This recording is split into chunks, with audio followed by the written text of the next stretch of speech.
रवींद्र चव्हाण यांच्यावर टीका केली तर महाराष्ट्रामध्ये फिरू देणार नाही। विशाल परब यांनी रामदास कदमांना हा थेट इशारा दिलाय। रामदास कदमांनी केलेली टीका निषेधार्थ असल्याचं परब यांचं म्हणणं आहे। यापुढे टीका केल्यास तीव्र प्रसाद उमटतील असा प्रति इशारा देखील परब यांनी दिलेला आहे। रामदास कदम यांना प्रसार माध्यमांच्या माध्यमातून एक जाहीर आवाहन करतोय, जर रामदास कदम यांनी तोंडाला आवर नाही घातला तर रामदास कदम यांना महाराष्ट्रात युवा मोर्चा फिरायला देणार नाही।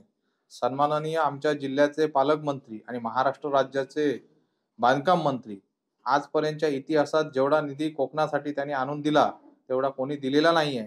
तर माझं आवाहन म्हणा किंवा काही म्हणा, परंतु युवा मोर्चा म्हणून सांगतोय की जर चव्हाण साहेबांवर जीभ घसरत राहिली तर आम्ही त्यांना महाराष्ट्रात फिरू देणार नाही, एवढं 100%। लोकशाही मराठी ऐका, पहा, जागरूक रहा।